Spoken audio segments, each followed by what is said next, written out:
p.m. Wednesday, June 30th, 2021. So yeah, can you hear in the room? Thank you very much for joining us. At the first item is Pledge of Allegiance. Please join us.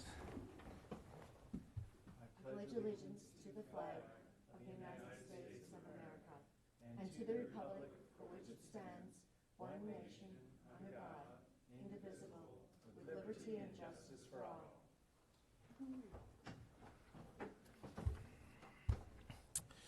So next item is citizen input for items not on the agenda.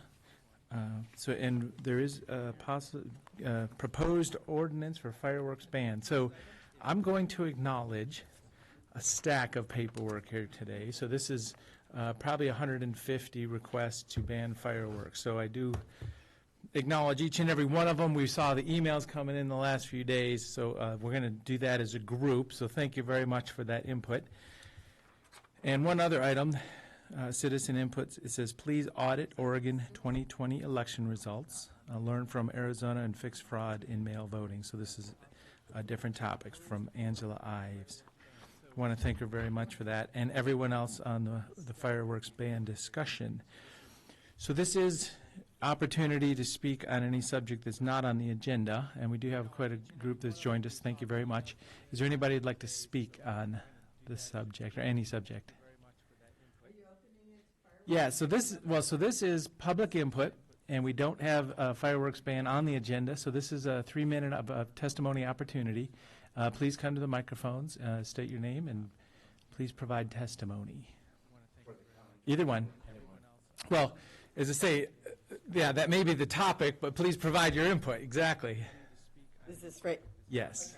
And you can alternate. The next person can get to the next microphone in preparation. My name's Kay Whitson Bondurant. I have resided in Deschutes County for 45 years. I'm a retired Ben Lapine school teacher, so I have a lot invested in this community. In the 45 years, I've only not lived in the county for 8 of those years, where I lived in the city of Bend. I currently live out in the county off Old Bend Redmond Highway in Whispering Pines, which is full of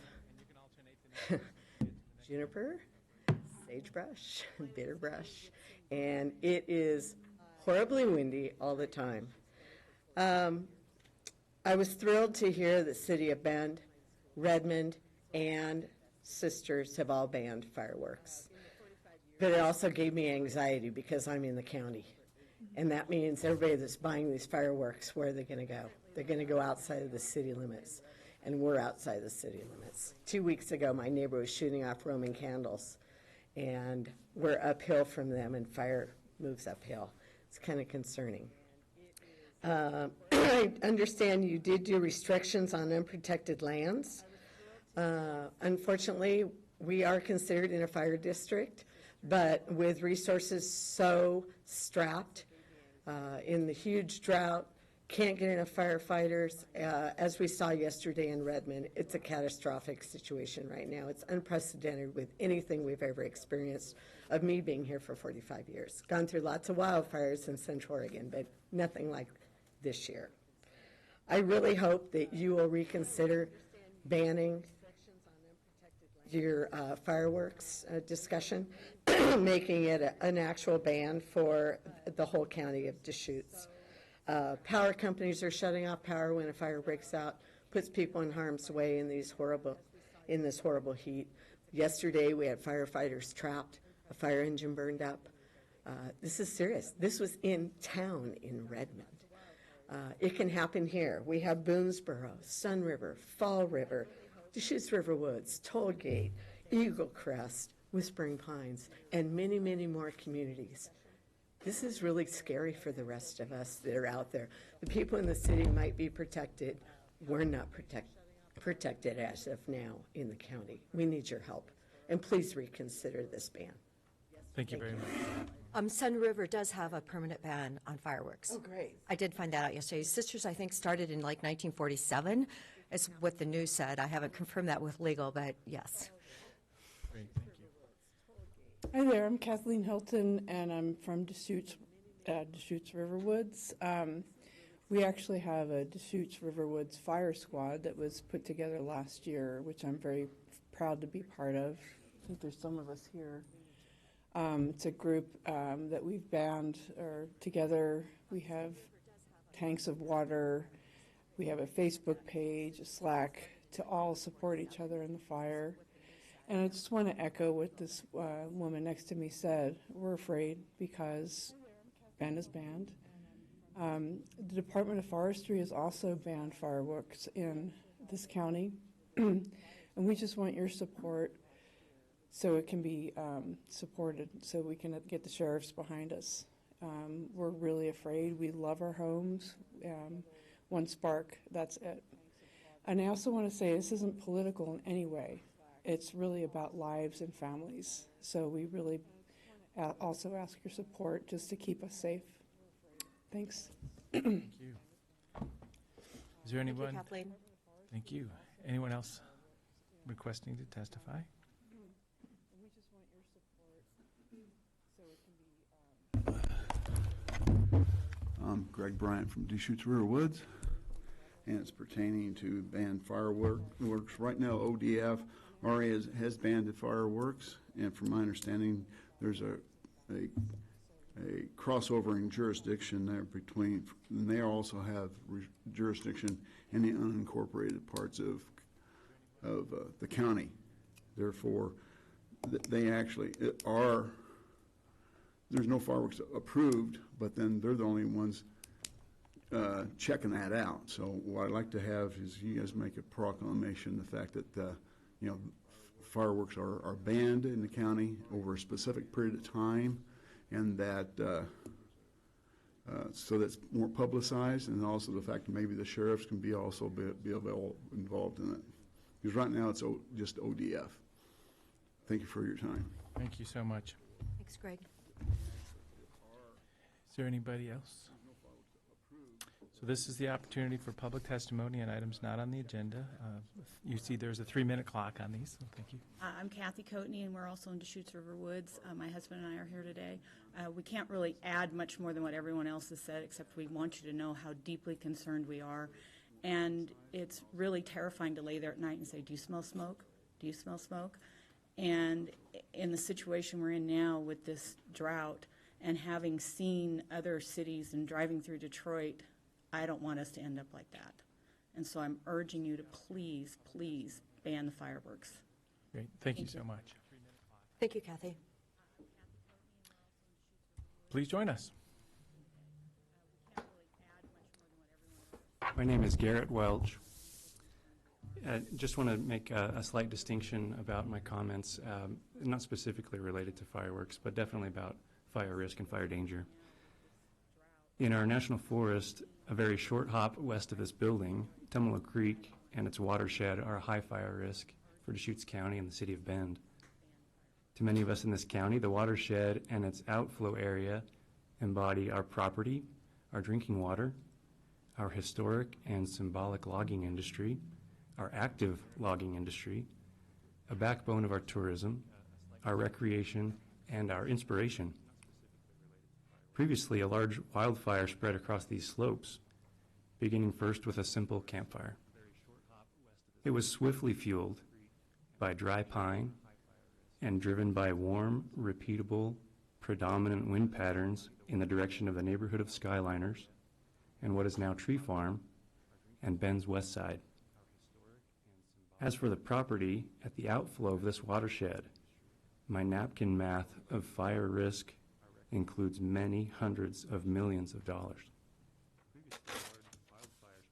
A particular site along the creek represents an area of concentrated risk. It is the location of a diversion dam that was constructed through the granting of an easement from the U.S. Forest Service to the Tumalo Irrigation District. An access road remains there today for the inspection and maintenance of that dam by the authorized agency. This access road was gated and locked by some estimations for almost 100 years. It has now been vandalized and is now derelict. It has become known to unintended users who demonstrate poor practice of campfires in this highly incendiary zone. Recognizing this threat, the Forest Service has responded by designating this specific area at its highest level of fire risk and has posted signs prohibiting campfires. Unfortunately, and predictably, the signs have been removed by unintended fires and perhaps used as kindling.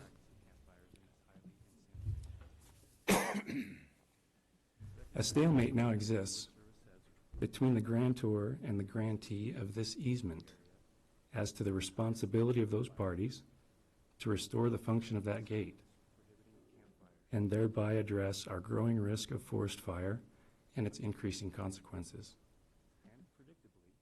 Commissioners, please agree that it is in the interest of our citizens, our property, and our forest to decrease our wildfire risk by returning this specific area to its intended use, a restricted access road.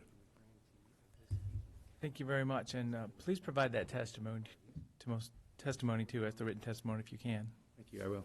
Okay, thank you so much. Thank you. Thank you, Garrett. Next, thank you. So, good morning, and thank you for being here. My name is Peter Ani, and I live up Skyliners Road. I'm here to support Garrett and Chris in our determination to return the diversion dam to the original use. The diversion dam was originally 4601, and it goes in maybe a half a mile, and its use was going through a locked gate, going to the dam, making sure that everything's working okay, and then back out again. He does this once a year, and he still does this. But this gate has been vandalized. A four-wheel truck came up and took half of it out. And so it does not keep anybody out anymore. There's 2 access points. There's one over here. That gate is just fine. It just needs to be locked. It's not locked. The Tumalo Water District says we are tired of replacing locks. As a community, we would like to take on that. We will supply locks. We'll make sure he has a key for it, but we would like to lock these gates. Since that gate has been taken out, there have been campsites placed out there because it's easy access. They've taken down trees and gone past the intended use. So this area up here is getting closer to the homes up here. They've created campsites. We've had homeless folks up there with fires, with campfires. I go up weekly with a rake and a bucket, and I collect all their rocks. I throw them back in the creek. I rake up the campsite. After I've put out many fires that were left, at 1 in the afternoon I'll come up. They left in the morning. I put a bucket of water on it. Steam comes up, and it's on pine needles. We're in the watershed. It's very, very dangerous. It's extended. People will be shooting up here. They don't know that these homes are up there, and it's just scary. Garrett has 2 children. We're all living human beings they don't realize that they're shooting at homes. And so we want that to be locked back up and put back in the original use. And we've talked to the Forest Service, and we've talked to the district, and they go, there's not much we can do. We'll patrol it a little more, but we don't want to put locks up, but we will put locks up. We will patrol it. We'll do however we can help. We don't want a fire up there. Understood. Thank you so much. Thanks for your time. Okay. Thank you, My Peter. name is Chris Morrison. Thank you guys for being here to listen to us. I've been a resident of Skyliner subdivision for 45 years. My focus is to prevent a repeat of the catastrophe that struck the small community of Tumalo Falls in 1979. I don't know if you got the pictures. I had paper copies made of a Bend Bulletin. It was all on, those 3 different pictures were all on the front, on one page.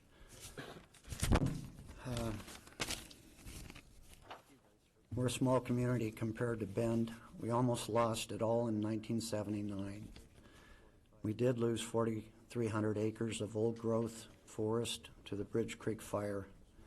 It consisted of ponderosa pine, lodgepole pine, white fir, Engelmann spruce, and occasional juniper, aspen, and western white pine.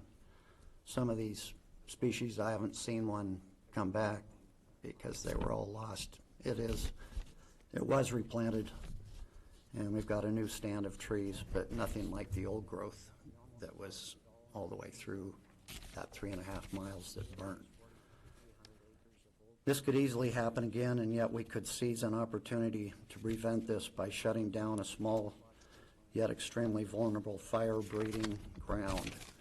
The old diversion dam on Tumalo Creek at 17200 Skyliners Road is ground zero. There used to be a lock gate to prevent traffic in this area. It was broken by vandals and never replaced some 20 years ago. The fire hazards that exist are a loss of our houses and property as well as the western front of Bend.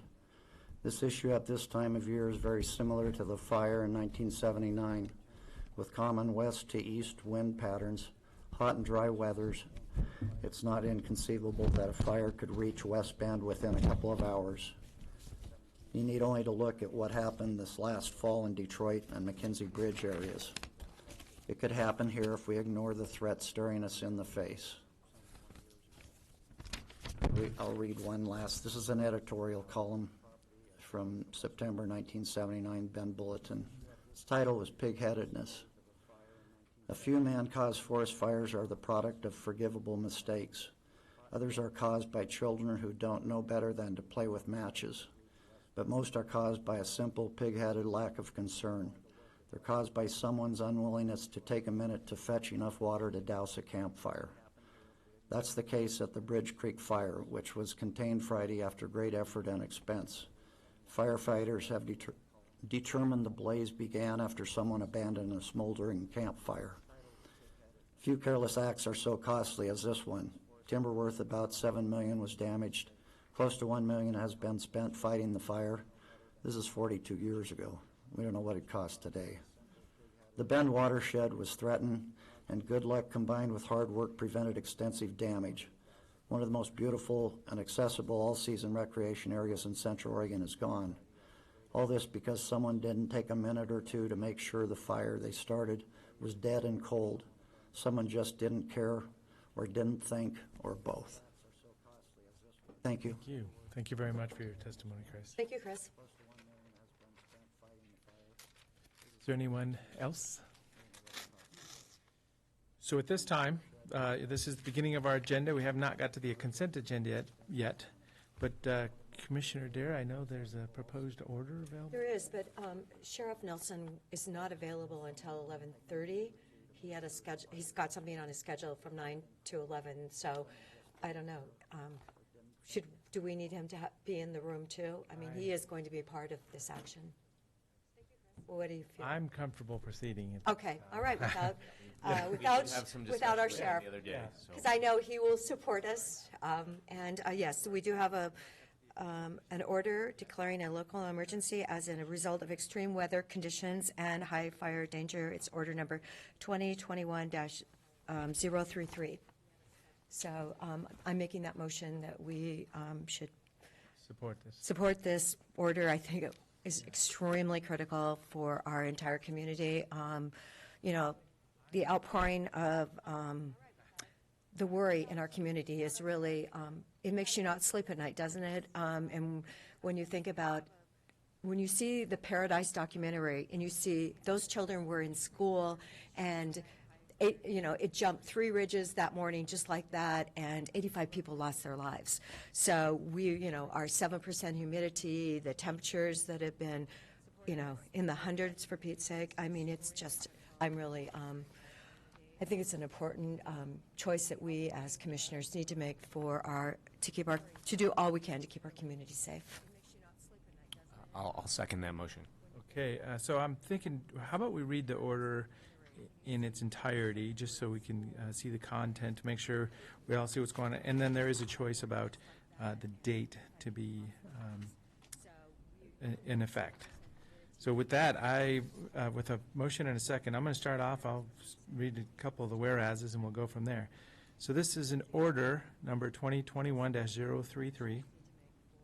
Whereas the Pacific Northwest is presently experiencing record-breaking hot weather conditions, and whereas the National Weather Service has issued excessive heat warning for the region, including Deschutes County, through 8 p.m. on Sunday, July 4th, and whereas the National Weather Service forecast for locations within Deschutes County shows daily high temperatures as high as 109 degrees in Redmond, 106 degrees Sisters and Bend, and no lower than 95 degrees through at least the 4th of July, 2021. Do you want to proceed? Sure.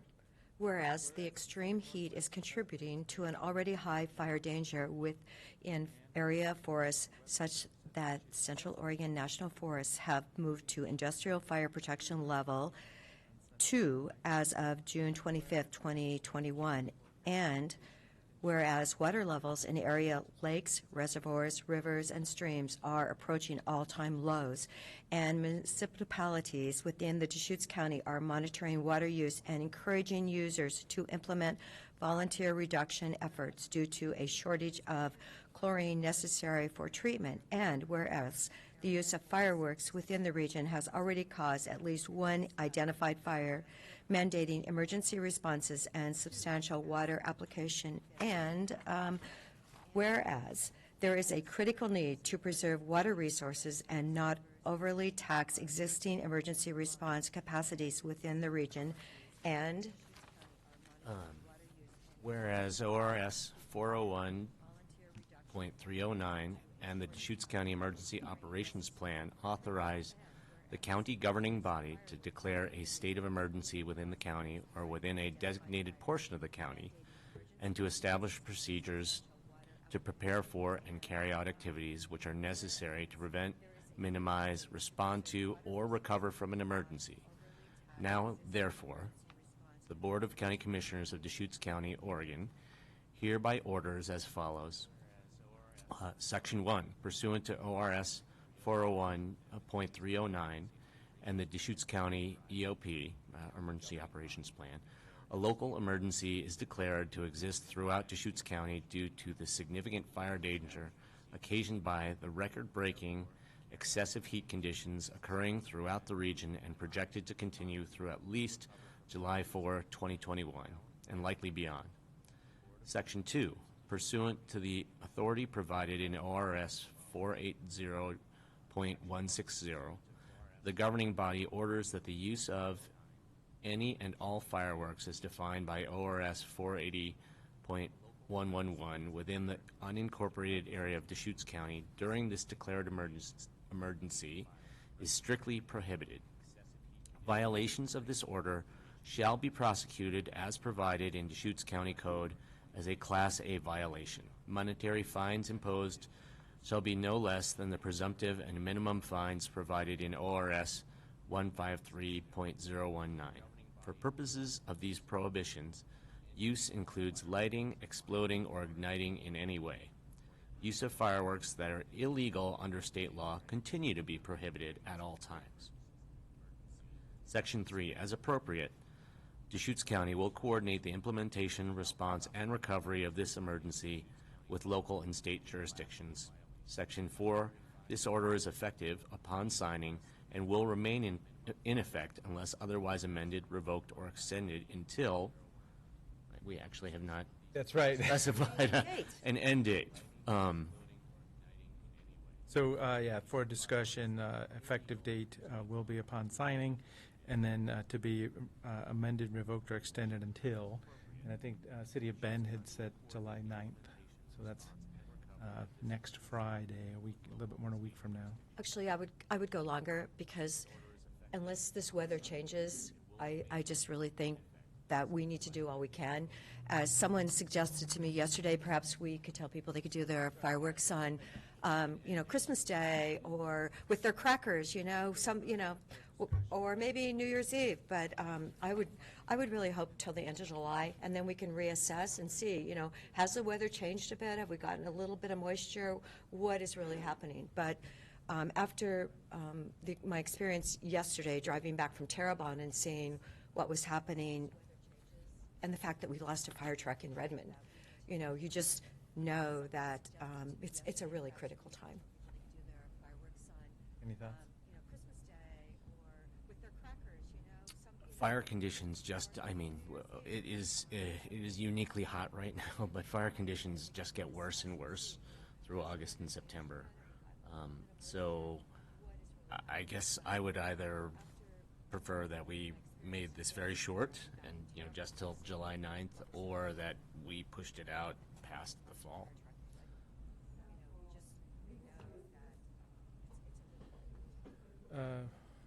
So this is kind of deliberations on setting a date for the amendment, revoke, or extension of this order. I think of it as the 4th of July weekend at this point in time.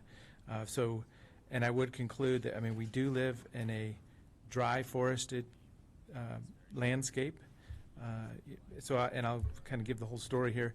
We do take this as serious business year-round here in Deschutes County. Project Wildfire is in our county code.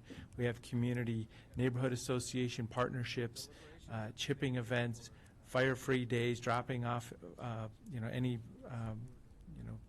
biomass to the transfer station and landfills. We really need to work together as a community at all times to be prepared. The goal is to be resilient to low-intensity fire. Once you really think about this, fire is a natural occurring event. Lightning strike fires, possibly man-made fires. There's a bigger picture here about just the whole fire management. There's been many years of a collaborative forest project that has really put prescriptions in that are agreed upon for forest management, large landscape scale forest management. So as I said, in context of this order, there is a big picture around this, and this is year round, and we understand that June, July, August, September are those times that wildfires can start, but we may be in a transition to a kind of annual fire regime too. We've already seen fires early in the season, and since Monday, so this is the rest of the story for this week. Since Monday, man, we were holding on. I was holding on. 4th of July, let's get those just sparklers. Let's get it. Let's do, enjoy our 4th of July weekend. And from Monday to Wednesday this week, it sure has changed with the fire events yesterday. We're seeing these pop up all over the place. We had another one in southern Deschutes County, and it was in an area right outside the city of La Pine. So, there's a lot of activity happening right now. I'm actually okay with going through summer. Used to be that it wasn't September, and then apparently we had a really bad fire. What was it, September 9th? A couple years ago, maybe like 2011, I remember. Nobody was in town. Everybody had left town, and oh my gosh, that burned, 27,000 acres or something. So Millie Fire, it started in September. Well, no, Millie Fire was August 11th of 17, and yes, I remember that one because ran to the end of September. So. Yeah, this was earlier in that decade. I went up to the start of that fire, and it was spotted early, but then people were dispersed all over the country, and it really got too big. Yeah, what was that? The Two Poles or something? I can't remember the exact name. I should know it. I went up. Two Poles was in June. Okay, no. Okay. Well, anyway, it was a bad fire, and I do believe that going through the end of September is good. The fact that Sisters acknowledges their dangerous location and has for decades, maybe this is something we really need to think about. Well, so I would generally not support making this order for the summer. This is a 4th of July weekend after a couple of very high intense heat days. But we could also put this on the table of the Planning Commission and, really a discussion about, maybe not the Planning Commission if that's the right domain, but really, bring this back for discussion about what does it really mean to have, more regulations and rules in place on protected lands in partnership with the fire districts. And I did speak to Fire Chief yesterday, Southern Deschutes County, and, he was supportive. There's no way that a fire chief would be opposed to this kind of order at this time. But as I say, going from a holiday weekend with the last few days to the whole summer is a big step.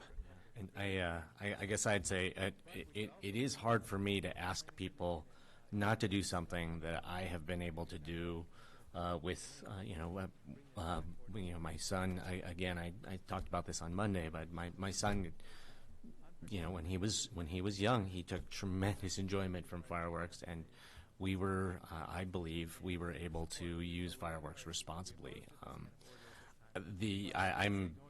I feel like this is an appropriate thing to do for this moment because of the extreme conditions that we have. But I would be inclined to try to match the City of Bend's time frame as well. I think for public messaging, that's actually pretty important. Because we've heard it the other way the last couple of days. If this is allowed in the city, if this is not allowed in the city, but it's allowed in the county, that's a big problem. If we instituted a restriction that went longer than the City of Bend's, then we would see the exact reverse happening. People would be saying, well, what's going on in the city? So I'm going to take all my fireworks into the City of Bend and shoot them off now. Yeah. So I think consistency is a good thing to strive for. And there's definitely a bigger conversation. And this is a moment. Another thing that comes to mind is utilizing biomass that's created in the forest. So this is just kind of is there merchantable value in all the fuel reduction? We manage this at the landfill every year. We bring in mountains of needles, branches, sticks. And what do we do with it? Is there a market for that? And this is a discussion that happened in the state legislature recently. What is the future going to look like? So, I do support July 9th in coordination with the cities and a follow-on conversation, however we want to do it. Sure. Well, as the only person sitting at the front of the room that had a fire go around their house that 3 people died in and 359 homes burned to the ground that day, I feel like I am incredibly aware. That was one of my goals 2 years ago, was to double fire free, and it did significantly double the amount of, branches and needles and everything that went to the transfer stations and not landfill. It did. It really was significant, but you know what? It was a drop in the bucket. When you drive around anywhere and you see those dead trees or parts of trees, and I'm just always. You never know where a fire is going to start, and now in today's world, you really don't know which direction the wind is going to come from. And we all remember September 7th. We were so lucky that the fire that burned up to the Four Seasons Mobile Home Park did not start that day, September 7th, because the wind was coming from the northeast. So I do want our community to be as incredibly prepared as possible. Know that please don't use bark around your house. There's all these little things that you can do, but if and when we have a fire, it's just such an unknown. You don't know where it's going to start, and everyone needs to be prepared. So so I'll match the city, but I do think it's important that we bring this back up. I'm glad to hear that Sun River has a permanent ban on fireworks, and the City of Sisters. I think it's, they clearly recognize where they're at. So July 9th is the date that the City of Bend had published in their order. What did Redmond do? Does anyone have that wording, Dave? Did you see what Redmond did last night? The fact that when I first spotted that fire, and it was just when it had just started, and someone said, oh, don't worry, the fire station is right over there, and they'll get that out. Well, to think they lost a fire truck, and they almost lost people. It's extreme.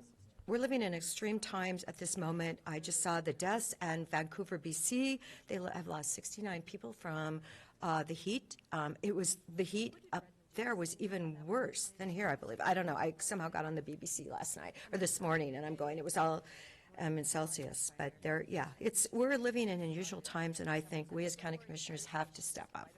Yeah, I guess if we're pulling this to a much higher level, I definitely want to emphasize that the county has some real opportunities to invest more in private land fuel reduction and defensible space efforts through Project Wildfire and other efforts, the public lands fuel reduction efforts through the Deschutes Collaborative Forest Project.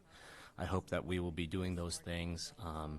And as the just passed Senate Bill 762 rolls out, and we're trying to figure out how to implement defensible space requirements and wildfire resilient building codes for new home construction. I hope that the county can be on top of those things and moving those efforts along as fast as possible. And there are many other things on a day-to-day basis that we're deliberating on that have an impact on fire risk in our community. And I hope everyone knows that the entire Board of Commissioners is very dedicated to those things. To kind of drill back down to the fireworks discussion, I do. I also still feel that the real problem, and as the sheriff discussed with us on Monday, the real problem is illegal fireworks. So illegal fireworks that leave the ground and then can get into the canopy of trees and ignite a canopy fire. And people who are using illegal fireworks are already breaking the law. And to go back to Commissioner DeBone's example, someone who is using a sparkler carefully, it's hard to think about trying to clamp down much harder on law-abiding citizens when the people who cause fires are often people who have very little regard for the law. So I think July 9th is a good balance, and we definitely should have ongoing discussions, particularly with our fire districts, about this issue. And thank you to the, I believe, almost 45 fire districts that we do have in Deschutes County. It is growing. Neighborhood communities getting together and really making their communities as safe as possible. But I do want to point out, Monday, we came up with the determination that actually 70% of fires are caused, and I won't say man, I'll say humans. So I said men on Monday, and they didn't really like it. So anyway, yeah, no. You just said it. I thought you were singling out men. You guys, yes. No, anyway, I just think it's important that we realize, I mean, I always worry in a lightning and thunderstorm, but when you actually realize that 70% of those fires are started by people, and just like your story with the campfires, that you're going up and dousing, I mean, where is their common sense? You've got to douse that fire, that campfire, but really not even having them today is much safer. And our big fire events at the end of March, just a few months ago, those were debris burning, and so what, just particularly since we have a number of people from Deschutes River Woods, and the west side of Bend in the audience today, both of which were sites where there were significant brush fires of concern ignited by debris burning. We are trying. I just want to let you all know we are trying to figure out how to make collection of yard debris more accessible and available to everyone. Fire-free days are great, but there are still people who have challenges getting their material to the landfill, and then there are people who want to dispose of that material other times of the year besides the month of fire-free. So we're trying to figure out some of those issues right now.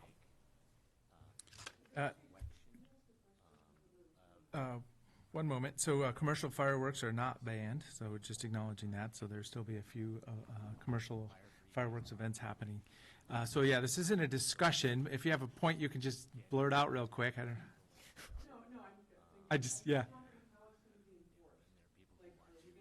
So yeah, so this will be propagated through the media. Press release will be provided by the county, and sheriff's deputies, fire districts will have, the enforcement ability behind them by having this order in place. But it's truly, community effort and outreach by public safety of situations that don't look safe at this time. Commissioners, if I could jump in there, there's a point I was going to raise. So in anticipation of this morning's discussion, we have prepared an alternative press release announcing the ban. But one of the elements of that press release will be directly on reporting. As you may know, the 4th of July is one of our busiest days of the year anyway in terms of the use of our 911 system to report fires and other instances of law breaking in the county, or emergencies, so forth. So we're frankly a little bit worried about calls for reporting of illegal firework use overwhelming our 911 system on Sunday and leading up to Sunday. So we will include language in the media release discouraging the use of 911 to report the use of illegal fireworks, and we'll have an alternative format for people to be able to do that. And 911 will still attempt to coordinate, since they feed those calls to law enforcement, and to the extent that fire districts may be able to participate as primarily law enforcement, as both our sheriff's office and city police, since each of the cities also have a ban and also would normally go to 911. So we'll have email addresses set up for people to do that reporting.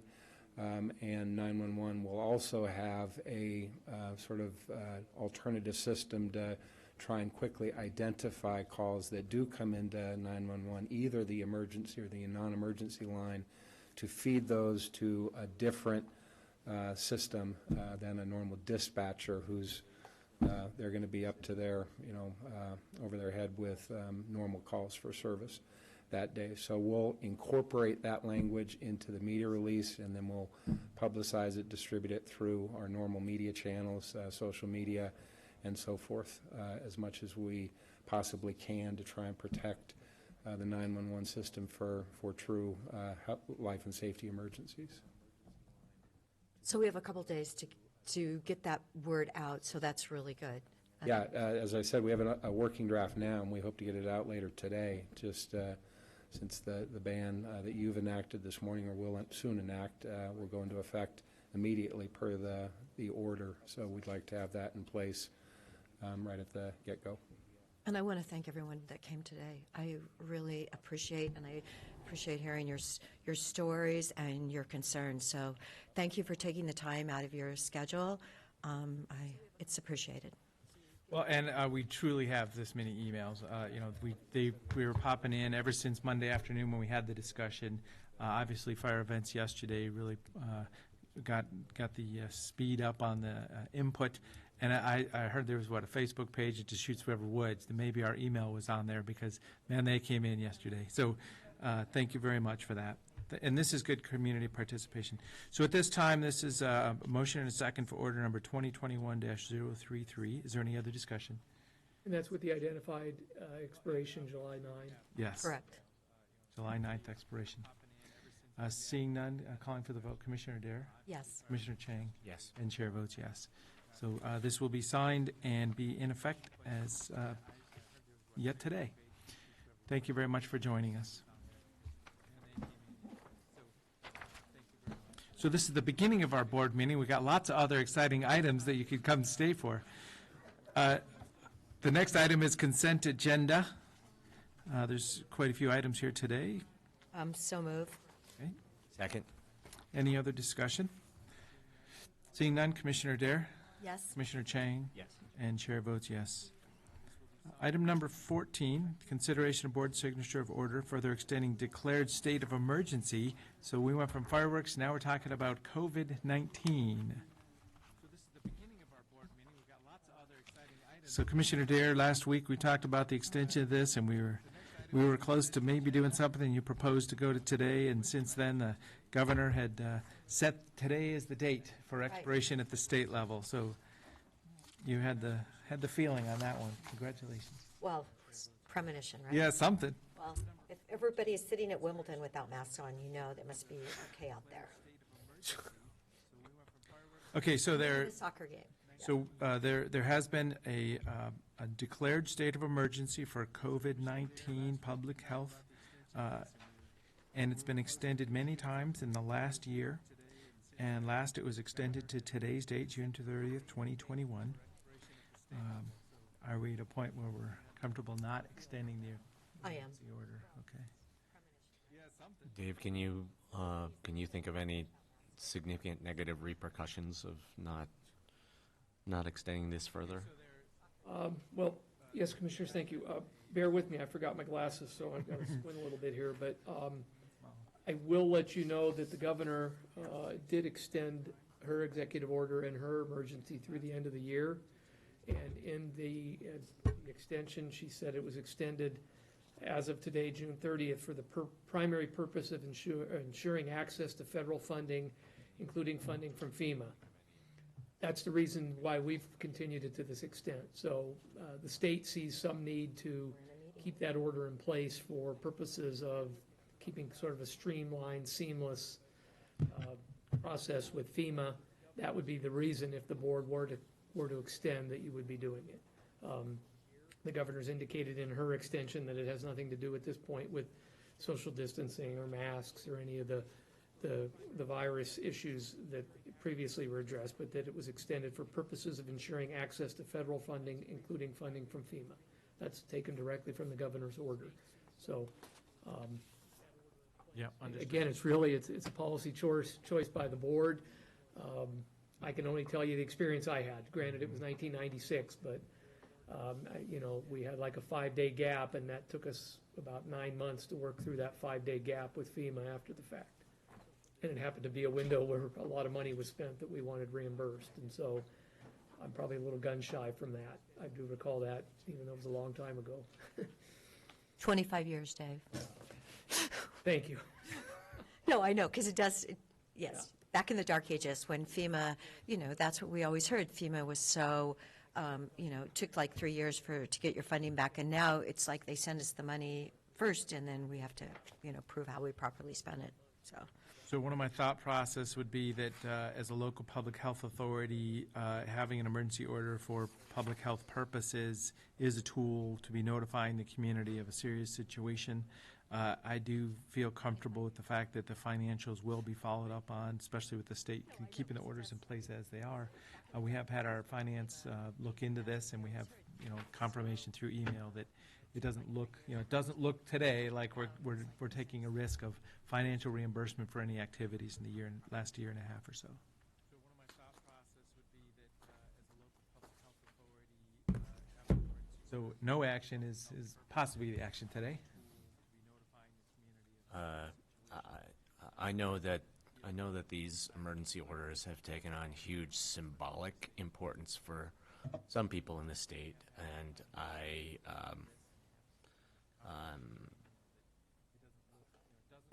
at the same time, I don't feel like continuing this order really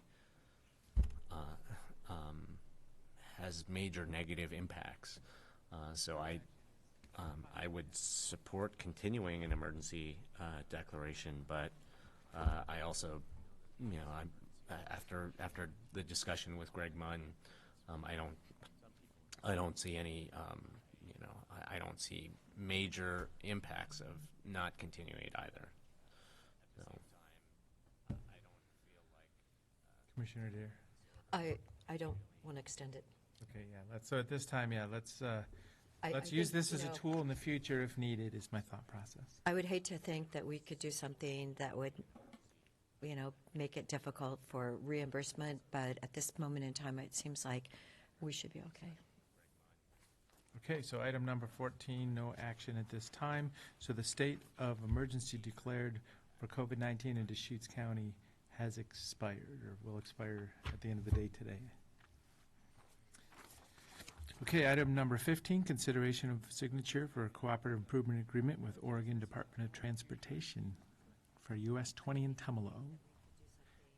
Cody Smith can kick us off here.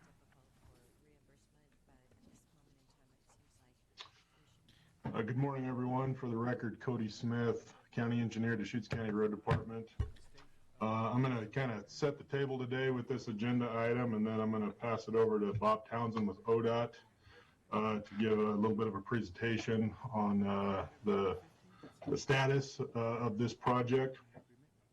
I'll first just remind the board, back in July of 2018, Deschutes County and ODOT entered into the original cooperative improvement agreement for the US 20 at Tumalo project.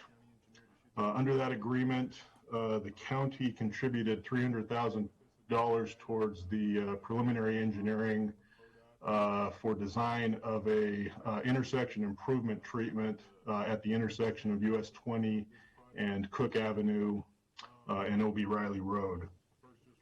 Later in October of 2018, the county and ODOT executed amendment number 1 to that agreement, by which the county contributed $800,000 towards right-of-way acquisitions for the project. Since 2018, both the county and ODOT were engaged in a public involvement process for the project. Through that process, a roundabout alternative was the desired alternative, and ODOT has proceeded with design of that project.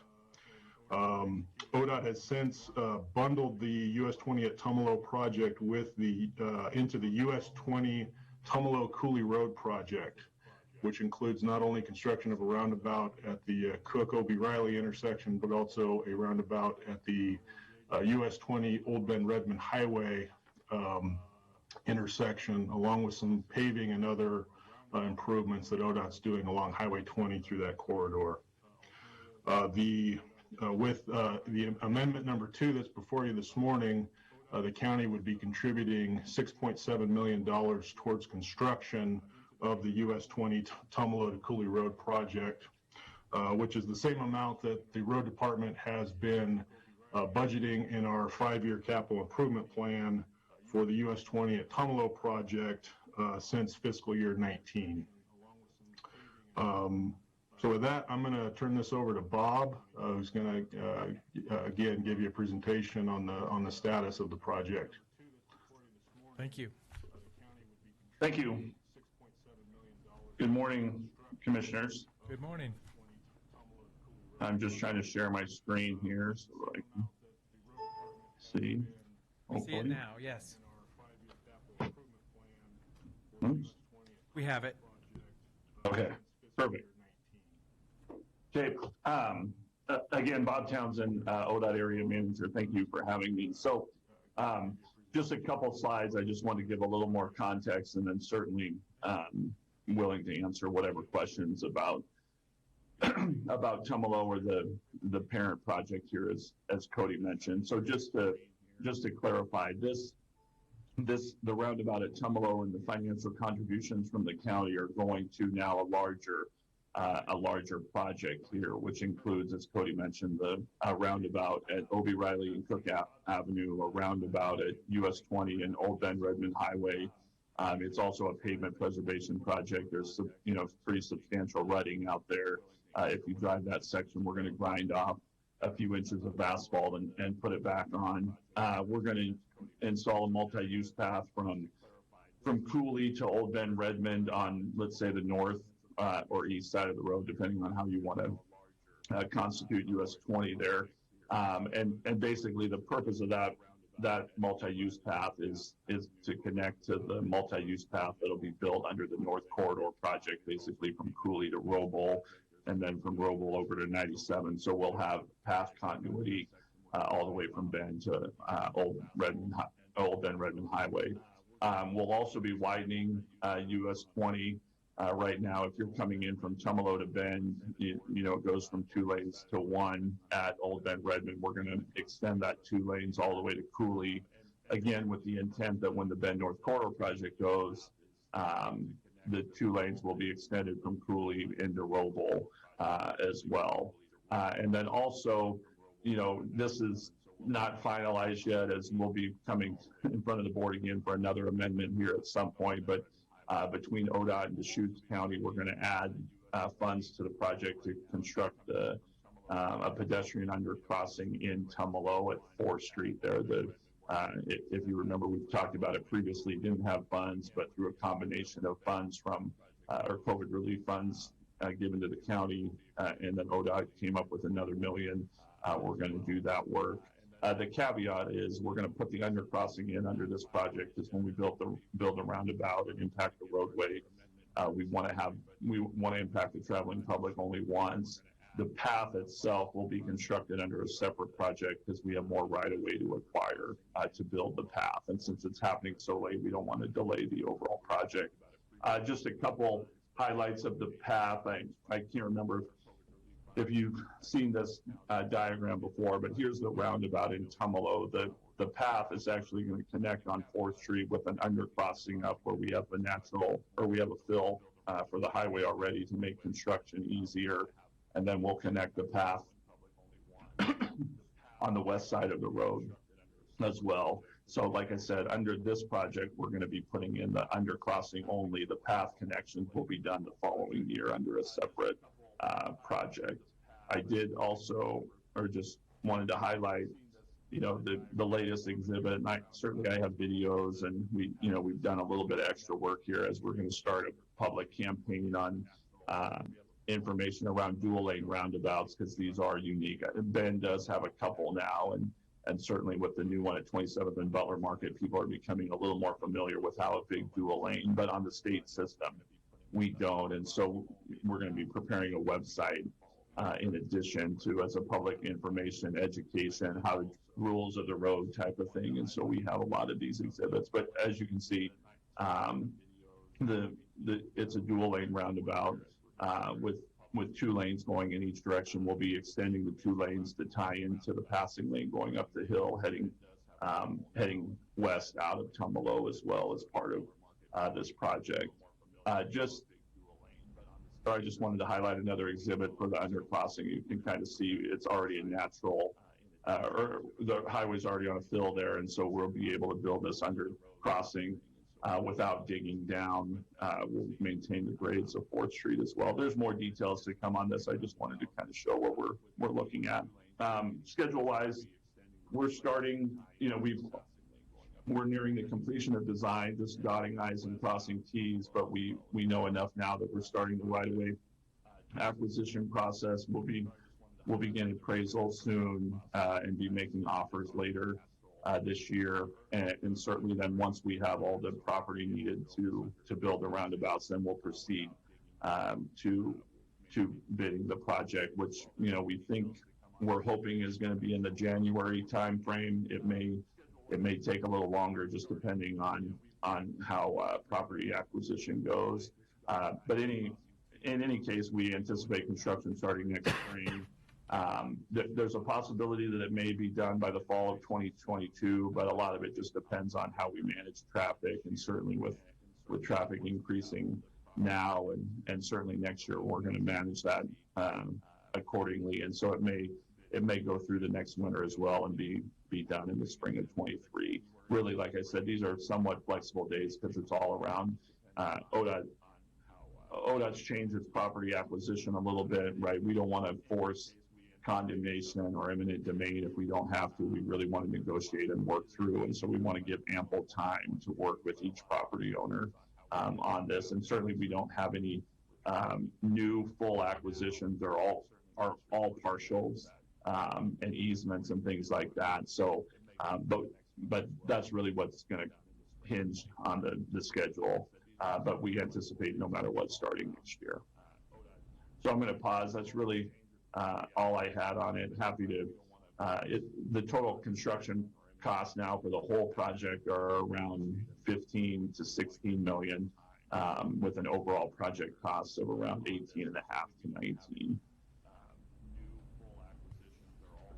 Okay, thank you for the update. Looks like we're proceeding. There's been a lot of discussion about getting this corridor, implemented with some of these roundabouts. So. And you're talking about 2 roundabouts for the 18.5 million, Bob? Yeah, 2 roundabouts, the paving, the trail, the widening. That's correct. And the underpass in Tumalo, is that number's included in there also? The amount for just the box culvert is, not the trail itself. The trail is a little complicated because we have to purchase additional right-of-way, but that'll be another $1 million or probably 1.2 to complete the trail and right-of-way acquisition. While you're doing the highway work, that box culvert you mentioned is going to be installed, so that it'll be open under the road. Yeah, and I mean, you can kind of see from this drawing, the roundabout construction, we're going to be digging up the roadway back here, widening and things like that. So while we're doing that, it makes sense to do the box culvert up here at 4th instead of doing it after the fact. So that's why we're kind of, this was a rush on the funds. We didn't think we could get them. ODOT had some leftover money, and Deschutes County got some additional, so we were able to work it in last minute. So we're just trying to minimize the impacts as much as we can and expedite the construction. Definitely, you're putting it in the spot that's more economically desirable, because of the slope of that hill at at that point in time. So it's really, I think it's much safer for people to be able to use that underpass. Yeah, and just to be clear, this was part of, and thank you, Commissioner Dare, for highlighting that, this was reviewed as part of our advisory group on the location of the trail undercrossing. We looked at 5th and 4th and other areas, and we settled on this. And the other thing to highlight is pedestrians will still be able to use the roundabout. Similar, if you've been out to 27th and Butler Market, we'll have the push button, rapid flashing beacon type of element, so that if you're a bike or ped crossing at the roundabout, you can push the button to stop traffic. Just like always, this is just an additional and hopefully the preferred method for people to use, so that they're not having to cross 4 travel lanes. Bob, I love it that your visual here shows how easily a freight vehicle can move through one of these roundabouts. Yes, certainly that's part of the reason we do a lot of these exhibits, as most of you are aware of our ongoing conversation with motor carrier and still awaiting final approval on these roundabouts. But what you can see here, this is to scale. This roundabout is big. If you look at Barclay is around 135 foot outside diameter. Tom McCall out of Prineville, which is big, but is 160. This is about 195. So these are a lot bigger than any of the roundabouts you'll see around Bend or on the state system. This will be the biggest. And it's a balance. We don't want to be too big, because the bigger you are, the faster cars go through it, and you lose some of the safety benefits. But certainly, as you can see from here, trucks will have no issues navigating it. Great. Well, I know just the culture of roundabouts is coming online. My experience, I think it was down at Murphy Road, going south as you zigzag around trying to get to 97 South. There's some times where you don't think you're going to have to stop, but you do have to stop, so because somebody's coming out of the roundabout to go across traffic, and they're not following all the way around. So yeah, just the culture of really understanding there's a little bit of different flow for these things, but they can be very safe in those slow speed, sideways possible fender bender is a lot better than a direct collision.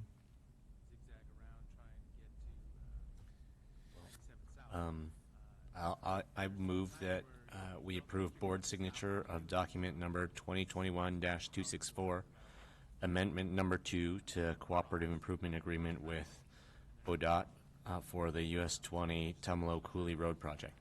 I'll second that motion. Okay, any other discussion? Seeing none, Commissioner Chang? Yes. Commissioner Dare? Yes. And Chair votes yes. Thank you very much.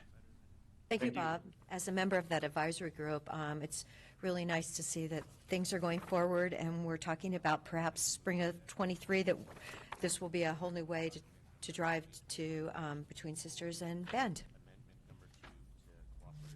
Okay, at this time, item number 16, project update, US 97 to Bend project. Christy Bollinger is joining us. Good morning. Morning. For the record, Christy Bollinger, Deschutes County Property Manager. So we're here today to talk about a project update on US 97 Redmond to Bend. We have joining us on Zoom Rob Hardy and Wade Luckman, and we also have our very own Peter Russell with us in case the board has any technical questions.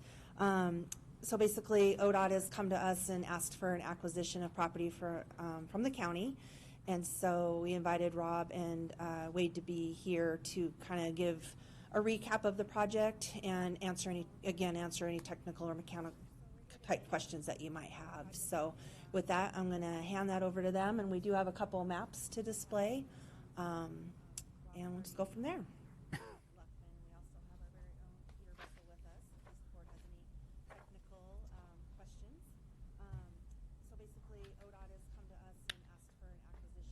Over to you, Rob and Wade. Can you hear me now? Yes. All right. Wade Luckman with ODOT, my transportation project manager for this project, the Redmond Bend project. To give you a quick recap of the project, in 2015 there was a safety corridor study done that gave some alternatives to basically improve the safety between Redmond and Bend. Then in 2018, the start of this project, they updated it. Everything was basically the same. There wasn't many changes to what the recommendations were. There were some short-term, long-term, or short, medium, and long-term resolutions in that study. And so this project we're kind of in that medium alternatives to make this a safer area, and those include like XL D-cell at 61st, a D-cell lane at Quarry. We'll lay back all the outcroppings, the rock outcroppings along the corridor back to a 3-to-1 to make it safer instead of a blunt face. Reflective markers from Redmond to Bend along the corridor. And then the main one that we're here for is we added this one, which was a center median concrete barrier from Deschutes Market, Tumalo Road, about 1.5 miles south. There'll be a concrete barrier, and then we'll widen the road 97 at that point to allow southbound traffic to get into a center median lane to turn left into what we call a J-turn, or a turnaround area, which you'll cross both northbound lanes, go off the road, do a 180, so then you can come back onto the road and turn right to go north.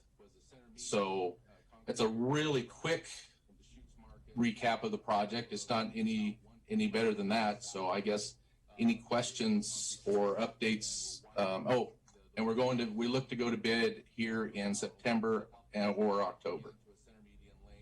Oh, I have a question. Okay, I've used the J-turn. I think it's over in Depot Bay, somewhere over in there. And it seems quite lovely, but when I'm driving 97 from Bend to Redmond, and if I'm going 65, I am I am going backwards. So how safe is this going to work when people are going like 85 miles an hour? That's more of our traffic engineering section. They've looked at it. It's safer than traffic. Basically, some of those people trying to come across, trying to pass or go over the two southbound lanes, get in the center lane, and then get over in the northbound lane, try to get in there. So I mean, it's safer than that. But I'm not the traffic engineer, but it's definitely been looked at. We're widening it out 4 feet for a center lane. So that way they only have to go across 2 lanes, find an opening, and there is plenty of openings because I live in Redmond and then go to Bend, so I travel that corridor quite often also and do know how busy it gets. It'd be similar to like the Deschutes. It doesn't have the long incorporation where you can speed up and get in, but it's basically a stop and then find an opening and turn right. And the other thing that I think is so scary about that stretch of road is that the center median is so narrow, and I'm glad you hear you're going to widen it, because if you go north and you want to pull in and go like to the Quarry on that exit, you're just like sitting there and shaking because both sides are like so close to you. So anyway, I'm glad to hear that's going to have another 4 feet added. We're adding 6 feet. What? We're adding 6 feet. Oh, 6 feet. Okay, wonderful. I made that left turn down to Quarry this last Saturday, and yeah, it's just like that. Both sides are going real quick. And the people that own the feed store there said, well, Patty, you should try driving our trucks, our hay trucks, coming in and crossing. Yeah, it's pretty scary. So this agreement is for the acquisition of this 0.68 acres at this location. if I could jump in there just to clarify a couple of the comments too, is so the widening is just for the left turn lane to use the J turn. And the Depot Bay J turn is a little different, right? It's a merge back on. This will be a stop control. Once you get off the highway, you'll do your U-turn and then you'll stop and make a right controlled right turn. So it'll be you go out in the left turn lane, you pause, find a gap, turn across one direction of traffic, do your U-turn basically, and then you'll pause again and look for traffic, right? You won't have to judge that whole thing. And then as far as the median at Quarry, eventually, and if you remember our discussion last year at Planning Commission and then in front of the board, eventually the goal is to have median barrier all the way to Redmond. This is phase one. We're looking to add a phase two in 2024, and then a couple years after that as well, so that we will widen the median whenever we're doing a J turn to make ample room for the left turn lane. But most of that median will not be widened because it'll just have barrier in it, and left turns won't be allowed. Thank you, Bob. Thanks, Bob. Okay, so as I say, it's an agreement for the acquisition of this 0.68 acres at that location. This is generally a location where we see entry and exit into public lands for people living out on those public lands also, so that'll affect a little bit of that activity. Correct. It'll close two of the access points that are illustrated on the map in the blue ovals. The 3 yellow ovals are also access points, and those will continue to remain open. And I know, around the holidays this last year, we had made an effort to, close some of those access points in support of public safety, making safer entry and exit, and it became a community engagement protest situation, and that's not the intention of what we're doing here. I can just acknowledge that publicly. There's a partnership with what's going on, and let's all communicate. And as I say, I'm speaking to people that probably won't even hear this at this time. Well, I mean, but it's a good opportunity to ask about what kind of public notification is going to proceed in conjunction with the project, so that there's no surprises out there.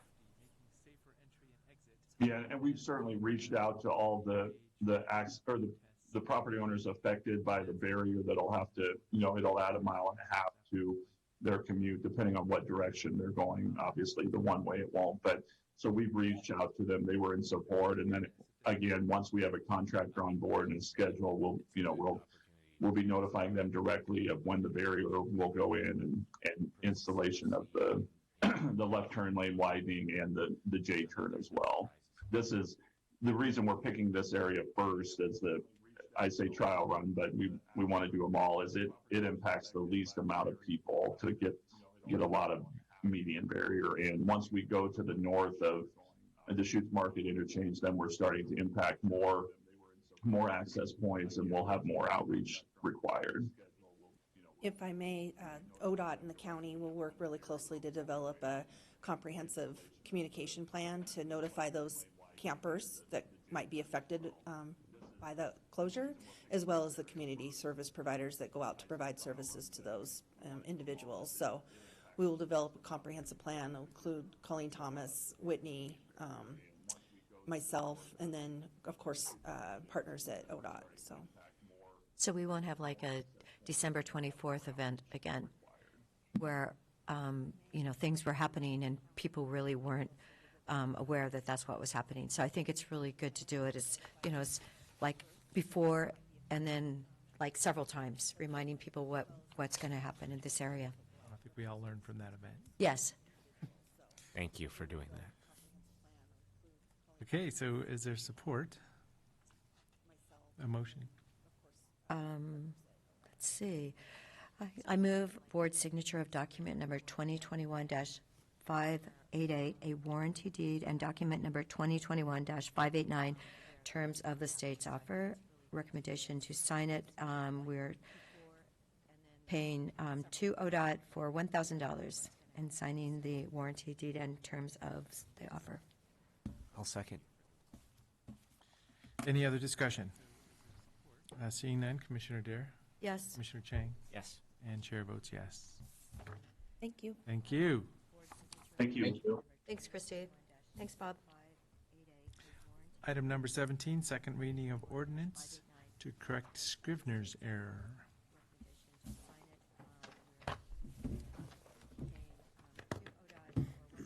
Morning, Board. Peter Russell, Senior Transportation Planner. As said, this is the second reading of Ordinance 2021-008 to correct a Scrivener's error from Ordinance 2020-002. The 002 ordinance was part of the 156 acre exchange for some lands in and out of the Redmond UGB. During that process, inadvertently, a comp plan designation and a zoning designation were left off the old Redmond Rod and Gun Club site for Redmond Urban Growth Area and Redmond Urban Area Combining Zones. So this ordinance corrects that Scrivener's error. Doesn't change the fundamental decision that preceded it. It's just basically getting a map designation that we inadvertently omitted in the first go-round. You approved it initially on June 16th, so here's your second reading. I'd be happy to answer any questions. Great. That's a location of fire activity yesterday also, huh? Probably right, either partially or wholly in that parcel. Yes, sure glad I wasn't on one of those planes that got diverted. Yeah. Where were they sending them? I wonder. Okay, well, yeah, nothing too controversial about fixing a little error in the document, so. It's a second reading? Yep. So, move second reading of the ordinance amending the Deschutes County Code, Title 23, the Deschutes County Comprehensive Plan and Comprehensive Plan designation for certain property in Title 18, Deschutes County zoning map for certain properties to correct a Scrivener's error. Ordinance number 2021-008. And that's by title only. By title only. Second. Okay, any other discussion? Seeing none, Commissioner Dare? Yes. Commissioner Chang? Yes. And chair votes yes. So this will be the second reading. This is ordinance number 2021-008. As Commissioner Adair had read, I will read it officially. So an ordinance amending Deschutes County Code Title 23, the Deschutes County Comprehensive Plan and Comprehensive Plan designation for certain property in Title 8 and Title 18, Deschutes County zoning map for certain properties to correct a Scrivener's error.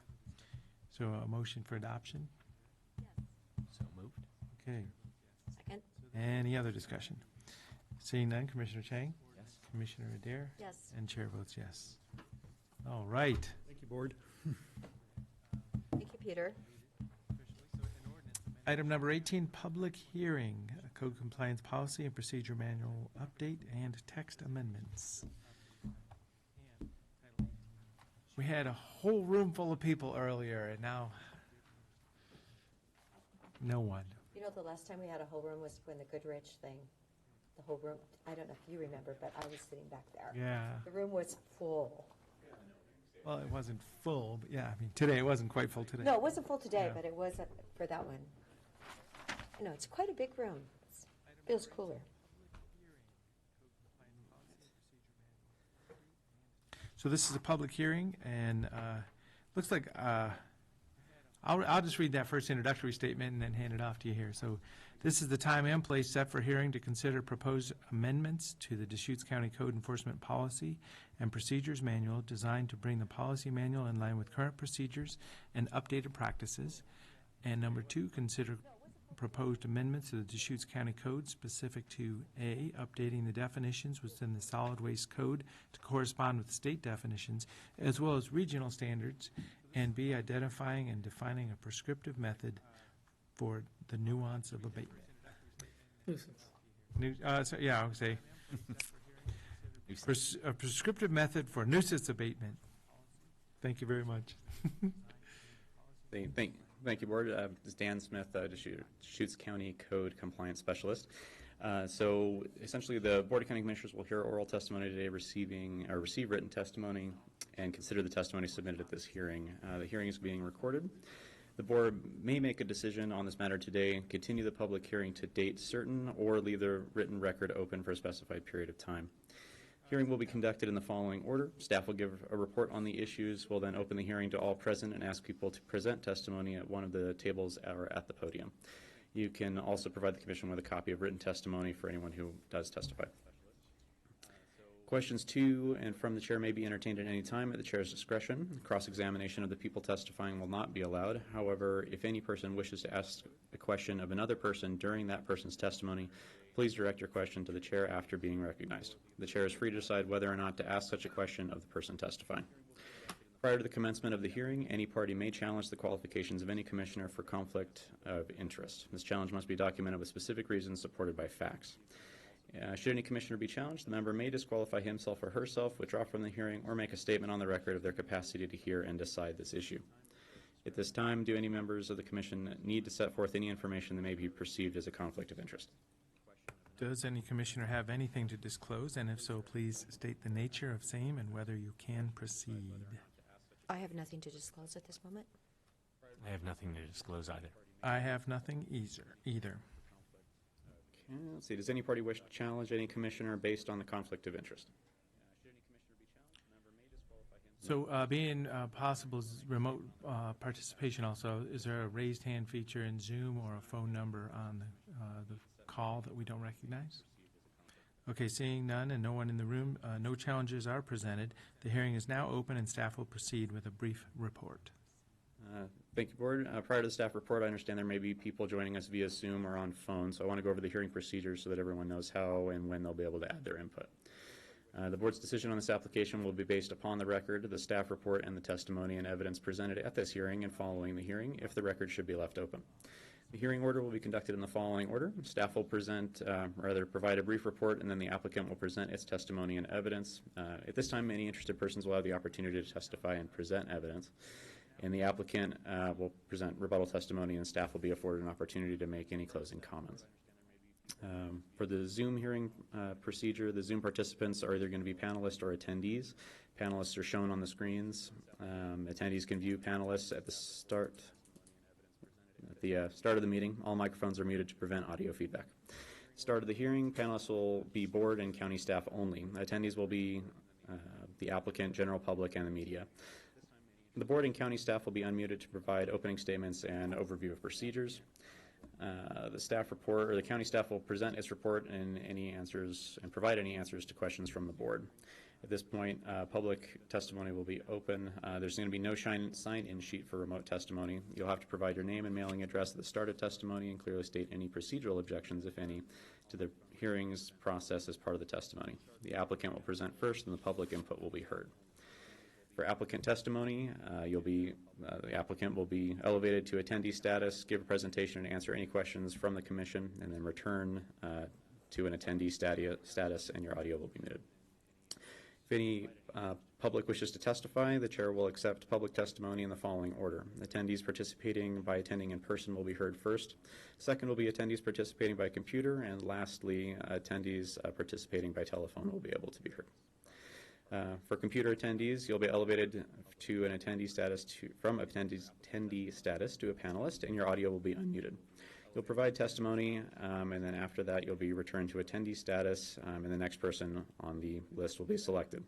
This process will be repeated until those participating by computer have testified. From then, we'll move over to telephone attendees. Last four digits of any attendee's phone number will be announced, and they'll have the opportunity to provide testimony and will be asked whether or not they wish to provide testimony. If the person doesn't wish to, they will be switched back to a muted status, and the next person will be selected. If they do wish to provide testimony, they'll be able to provide their testimony and then return to the same attendee status. That process will be repeated until everybody participating by phone have testified. After that process is completed, the applicant will be then afforded an opportunity to present rebuttal testimony, and staff will provide closing comments if requested by the board. And with that procedural overview completed, I will now hand off our presentation to John Griley for his staff report. And Commissioners, I'll just point out the applicant and staff are being used interchangeably. The applicant here is essentially the staff, county staff. So.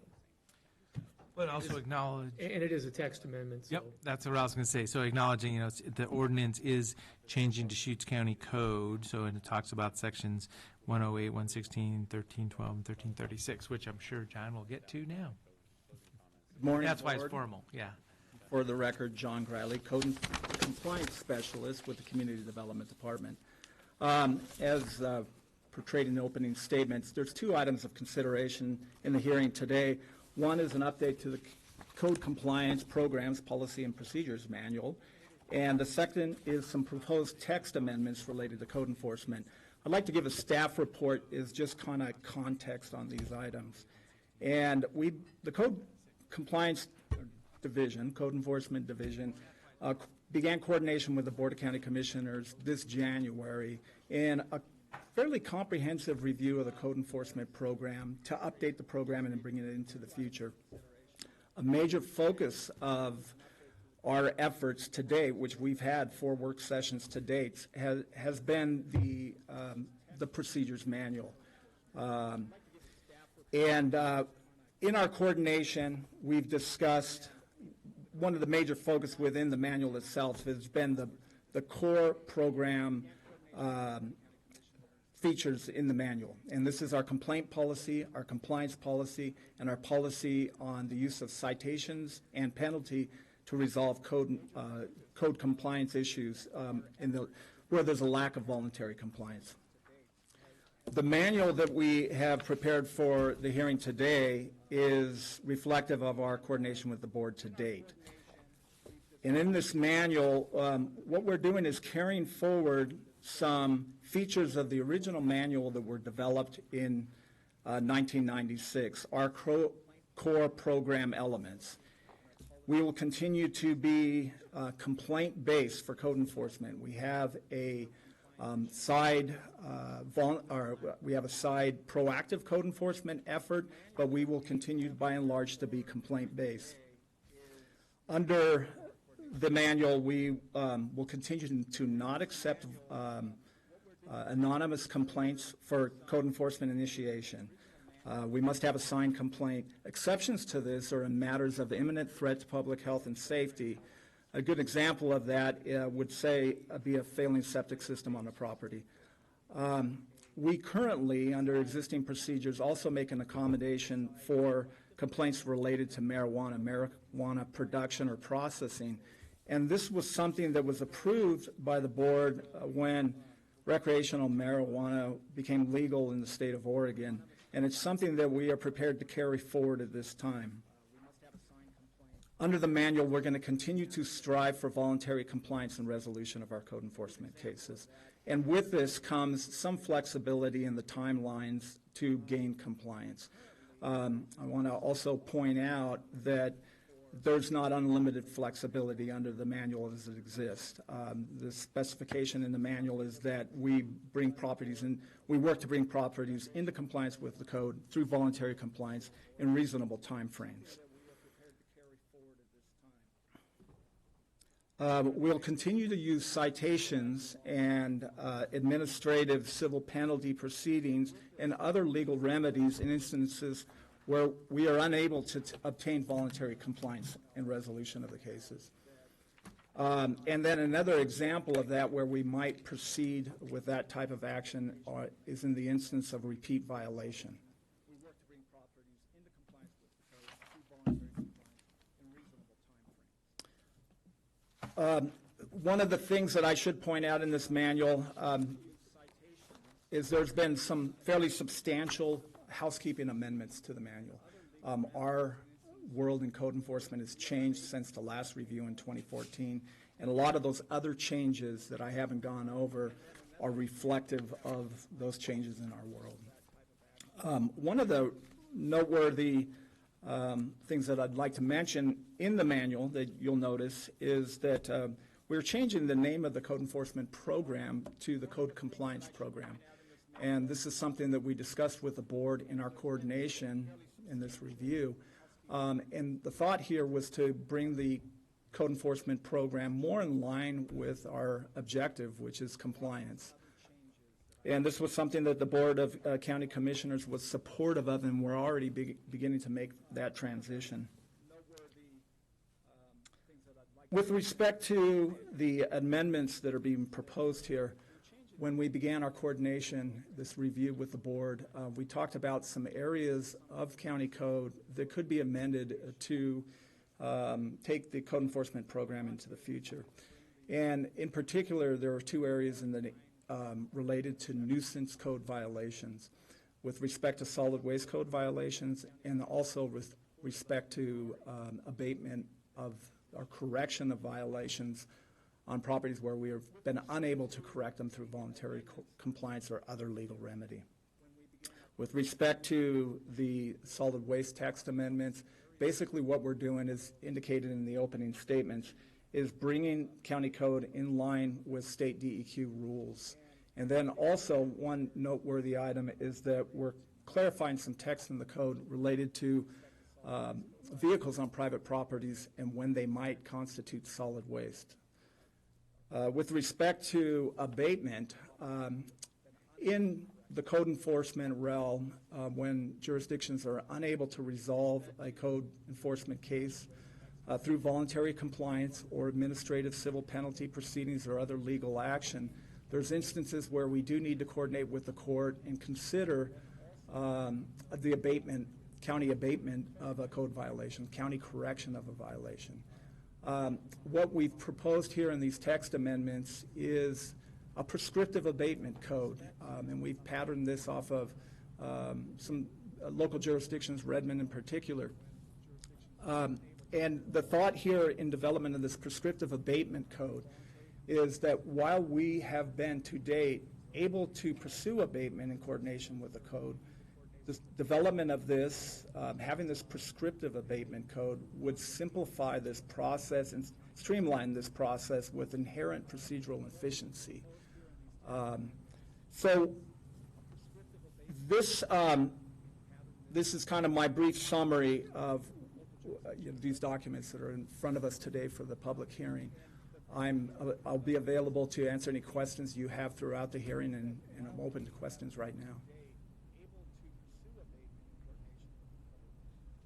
So I'm just acknowledging habitual nuisance property, kind of prescriptive, just like you're saying. It's very much new words in the county code, but it gives you a reference to be able to say this is what we're doing and why, by having it in the code. Correct. Yeah, one of the aspects of this, it really does define the process and how you go about this and how you coordinate with the courts. Yes, and there's new terminology and new definitions on the various types of abatement you may be pursuing. Great. Any other thoughts or questions? Okay.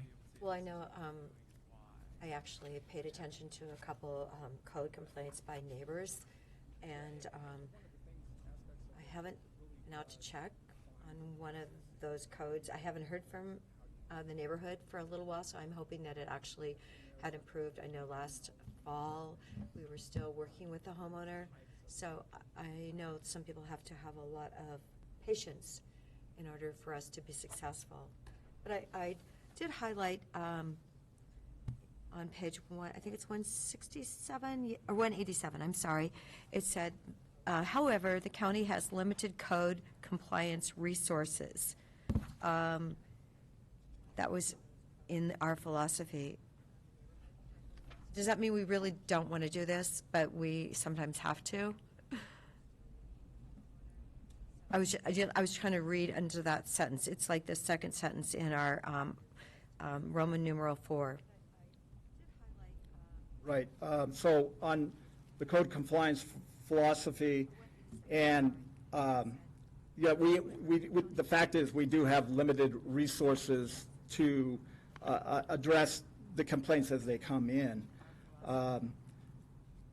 This provision also specifies that, and throughout the manual, it specifies that we should prioritize our cases and get to all of the cases. One of the things in the manual, and it comes back to the original objective of the manual, is that the intent is to address all code violations, and that we need to, in times, prioritize our cases when there is high volume and attend to matters that are most urgent. I don't anticipate that that we are declining to do a particular type of violation. Does that answer your question? It does. I was just a bit curious. I was wondering if, this is not the manual, but have our numbers gone down this year at all? Or are they still trending up? You know, because I know we had a lot of violations reported last year. And I would check in with Maybe- Angie and Yeah, maybe- Abner and Dan Smith as well. Dan has been running. I know some that's, statistics for it's us. beyond this, but I just was curious. So from what I understand, I believe our numbers are trending down from last year. I don't remember exactly what our last case number assigned was.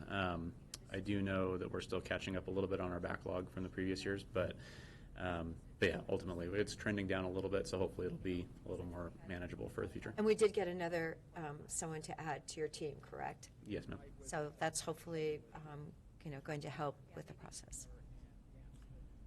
Well, pulling out that sentence, I don't know, if it's a good time to make a proposed change or not, but the county code compliance is a managed resource, because that's the same intention. Instead of saying, oh, we're limited, it's more like, well, we manage, because we could spend more resources, add more staff, but, it's managing how many people we have in the code enforcement group, how much effort is being put into it, and then obviously it's a balance of, how much money is spent in this area. So, I mean, there could be a slight word change that. I think the limited, I was kind of limited. Yes. So instead of I like limited managed resource. I mean, we try and be fiscally responsible, but, and the good news is if the complaints are going down, that's great to hear, because I think we just saw the article that there were 3,000 complaints to the FAA over people flying just in this year, which is going way up. So it's nice to know that neighbors are being kinder to their neighbors. I don't know whether using the word managed resource is clearer. I mean, I feel like limited is fairly clear, and it gives people an understanding that we have finite capacity, and you can only get to so many things and on a fast timeline with that. So. Well, I'm just come on the fly, kind of looking at the words here, thinking, what's the statement? But good I mean, point. or that word finite. I mean, is that better or more acceptable? Excuse me. As I say, now we're kind of wordsmithing on the fly. This is a public hearing on the matter. We're looking for people to provide input on this work product. So maybe those are for deliberations if we want to conclude with a proposed change. That would make sense. Okay. Well, so yeah, anything else for introductory or? I don't have anything else for introductory staff, for the staff report. Okay, well, so let's acknowledge this is a public hearing on the matter, so is a code compliance policy and procedure manual and associated text amendments. There is no one in the room to testify. Is there anybody on Zoom or phone numbers? Okay, so no public participation today, but we have seen this a few times, and we have engaged individuals that have provided feedback in the past. So, at this time, we'll close the public hearing on the matter. And Commissioner Dare, any other discussion items or? I had to look up a word. My husband, that's brilliant, didn't know what it meant either. What is it? Putrescible? I went, wow. And I was like, well, what is this? So anyway. I looked that up on the internet and found it pretty quick, but I had to learn about it myself. Yeah, I know. I'm going like, Bob, what does this mean? And so anyway, it was great to find a word that he didn't know what it meant. So it didn't have anything to do with medicine, apparently. Yes, so that was my, and I noticed that's a definition, and it does, it does clearly make sense. It's liable to become putrid. So I just wanted to point that out. Save that one for Scrabble. Yes. Oh, good. Yes, I will. I will definitely save it. I have a new word. I did want to ask whether we've thoroughly discussed the question of whether marijuana code complaints should be anonymous or whether they whether we should ask those people to provide information when they make a complaint. I know it's been mentioned a few times, but I don't know if we've. I don't feel like we fully have unpacked that issue, and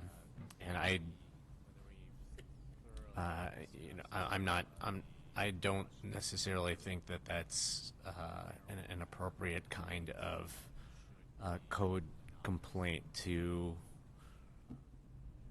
separate out and make anonymous. So I'd like to hear some arguments on that, or some of the thought process on that.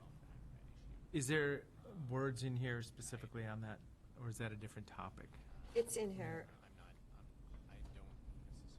I don't believe that it's referenced specifically in the code. And I do have an update on that.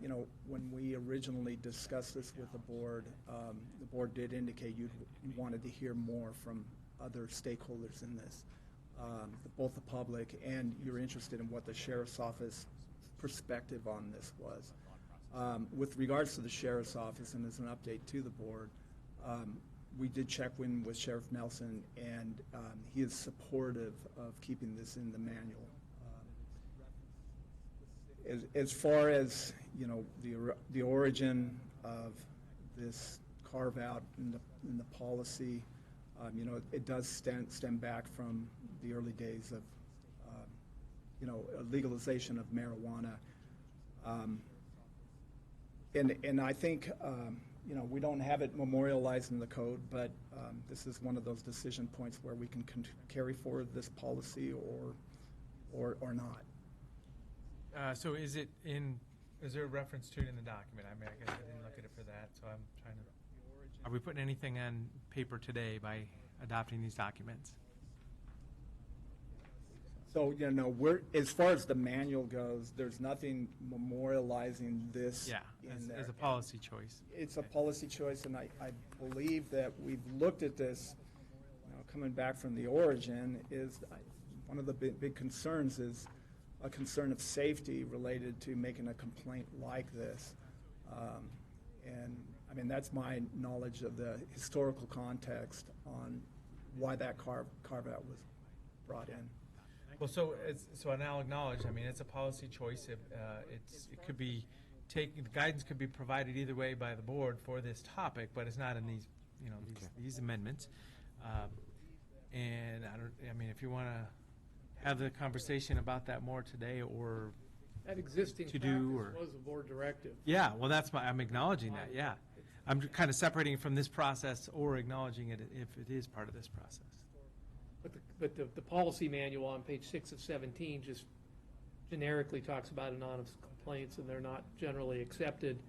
And it identifies that there could be an exception when the CDD director would allow that. And in this case, the CDD director allows the marijuana-based ones because that was the direction from the Board of Commissioners. Yeah. Well, I guess I would say that this is something that we're going to be talking about whether the county wants to have a marijuana advisory committee sometime in the next couple months, and this is a topic that we could assign to that group if we choose to do that. Absolutely, because I mean there is a conversation there, and this is where, as I say, I've seen that there's not a lot of common ground, but my experience is I got calls, hey, there's a big old operation across from me, or down the street or next to me, and what are you doing about it? And I said, well, I don't know. Let's confirm if it's a land use or if it's a sheriff's office following up, and it gets quiet. That's what I've seen. No response, which I've concluded is basically there's a illegal operation where people are kind of laying low until a case can be created. So that sheds light on the fact that it is kind of important to have anonymous complaints for possibly a subset of this. But I don't mind having that conversation with an advisory committee at all. That's great. Let's do it. I can provide numbers to our recent complaints if you guys are interested. However, I'm happy to table that until a later time if we want to discuss it. Numbers of cases current? Certainly, yeah. I know when that initial directive was added, we were getting a significantly higher amount of complaints. I believe we peaked at around 50 in 1 year or something like that, similar for specific complaints coming in for marijuana. As of this year, we've had 1, and last year I believe we were definitely under 10. It's been less than 1% of our complaints has been marijuana, whether that's anonymous or not, of the last couple of years. We did have the moratorium go into effect, so we are fortunate. Southern Oregon has got the cartels going bananas. Now they were there, according to my cousin, in the 80s, but they have really taken over and pushed into Southern Oregon. As Tom said, we are so lucky we have such a short growing season, because you can barely get tomatoes to be red in Deschutes County sometimes. Maybe this year it's going to be different, but I feel that it was really important when we enacted that as a board decision, because people really were concerned. You still hear about major drug raids in Deschutes County. Our code team is, the drug team is still out there finding it. People still think they can get around the rules and regulations. So, and definitely we have a group of people that are operating legally, and that should be acknowledged. I mean, I also do. I wonder how this interacts with hemp operations, which, as we know, are now federally authorized. So it's if that is one of the places where people are potentially hiding black market marijuana production, then I was curious whether that is one of the places where you get code complaints, or whether it sounds like at this point people maybe people out and about in the county know that hemp production is authorized, and they don't make complaints about about a hemp operation under the assumption that it's marijuana. But the hundreds of acres of hemp that were around me, and from people that I've talked to that had them in different areas, they're not planting hemp this year. They really, according to Capital Press, we needed 20,000 acres of hemp in the country, and we had 500,000 planted last year, and the market price is really, I don't think people sold their product last year. I think it was really a huge financial hit. So, yeah, it's now, my neighbors just started seeding. I'm not sure what it is, but other neighbors had, gone back to hay, maybe grains. It's where the big money is in horse feed. Yes, because hay is going way up. We all know that. Get your hay now. Okay, so thank you for that topic. Well, that's when it comes around, it comes around. That's not a problem. Okay. Any other? So we're kind of in a deliberations with a closed hearing at this time. Any other thoughts? I'm supportive of proceeding. I'm just letting you know, general idea, direction to this. Okay, definitely. Commissioners, just for clarity, you have a board order that would approve and authorize the manual, and then you have an ordinance that would authorize the text amendments. The ordinance is drafted in a way that assumes there'd be a first and second reading, first reading today or whenever, second reading 2 weeks later, and then it would take effect 90 days later. So there is no emergency clause associated with the text. Yeah, and with our current staff implementing out on the field, I don't know that there's a requirement to call this an emergency, because this is the transition process between the current text and the future text. So John, the last update was in 2014, so we're talking 7 years ago, pretty much so? Essentially, yeah. Okay, all right. Well, I think it's appropriate, but I don't know if you don't like manage, but I just thought limited seems not to be quite the right word. So there's a proposal to have the discussion about those words. Yeah. Well, I guess now I've thought about it a little bit more. Maybe finite is not as, limited has sort of negative connotations. Finite is just kind of a statement of fact. Managed, I feel like, is a little bit. It could be confusing. Yeah. So then, does it say what we want to save. So we have, X amount of staff. If we add the next person or the next set of hours to doing this, you can always add to the capacity of the effort. So I think that's the intention of what we're talking about here. It does go up and down. It's generally been going up for many years. Looks like last year and this year, hopefully there's a correction, but, we don't know what next year brings either, so. Is there a proposal to change, or you like the words as they are then? I'd be happy with a change to finite. I think limited works. I think managed is confusing.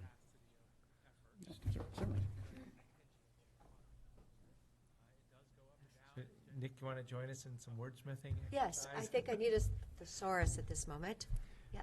Thank you, Commissioners. Nick Lelak, Community Development Director. One idea, we've had this in here for a long time, of course, and it's a carryover. One idea would just be to eliminate the sentence, however, the county has limited code compliance resources, and then consequently the next sentence, and just start with, the county has established through this manual both a priority ranking for code enforcement and procedures designed to maximize code compliance resources. That's one idea, because we all have, with every program, we have finite resources, we have limited resources. Angie and I were just saying, if we had 40 permit technicians, we could issue building permits in a week, as opposed to, Yep. if we had 15, we can do it in 3 weeks, whatever the case may be. So one idea would be to provide that change, unless you like the context and you want to look for another word. I have an idea. What's that? I have an idea. Tom has another idea. Okay, Tom. And by the way, I had to look up putrescible 23 years ago. When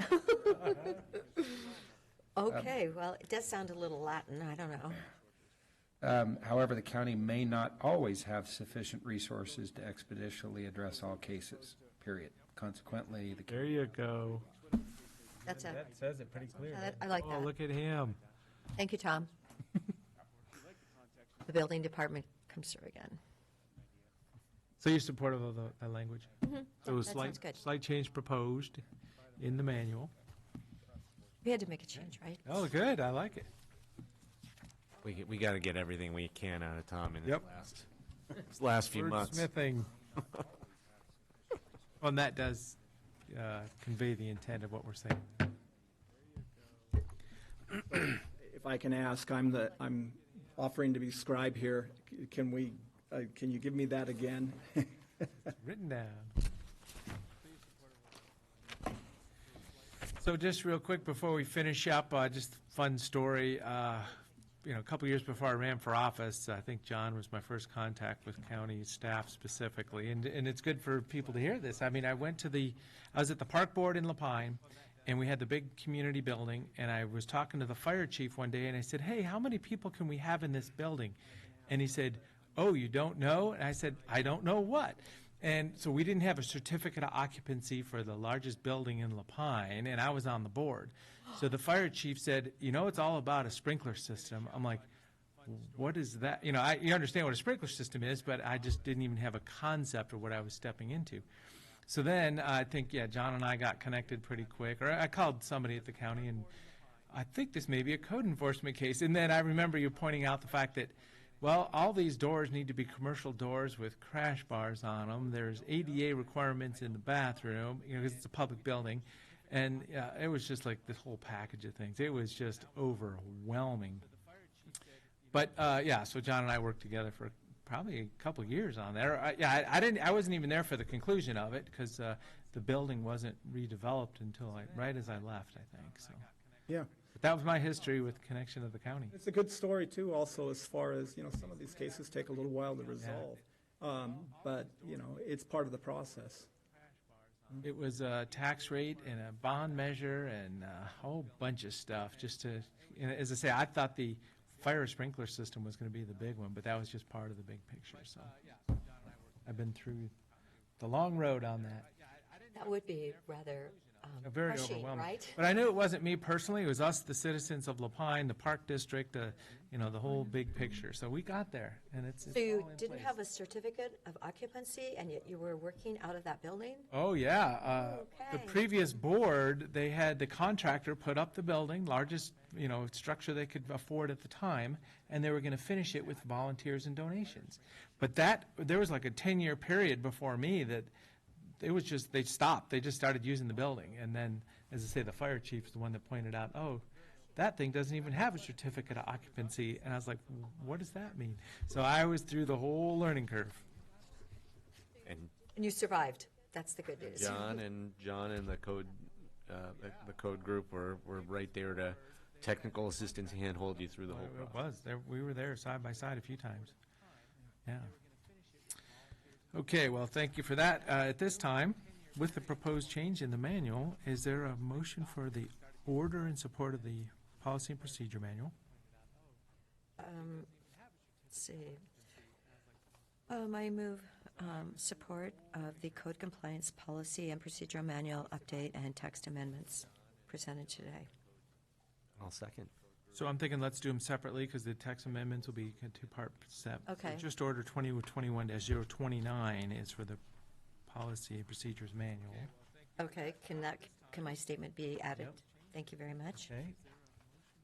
Okay, second that. And okay, so for order number 2021-029, is there any other discussion? Seeing none, Commissioner Adair? Yes. Commissioner Chang? Yes. And Chair votes yes. So now at this time, first For the reading of an ordinance, 2021-0010. So we would move the, Just the ordinance by number, because then I'll do the first reading. so does the motion need to say that it's a first reading or just move? Okay. I'll move that we do our first reading of ordinance. Where's the number? It's on page 201 is the ordinance. It's kind of halfway through the packet. Ordinance number, 2021-010, there's a typo, I believe, on the document we might need to fix that. Is it 0010 is 010 what mine or- says? It's 010. It's It wouldn't be 010. the 2 zeros. We have 1 0 too many. We'll get Okey-doke. back. I'm sure Sharon's We'll just listening. call it She's correcting it as Ordinance we number speak. 10.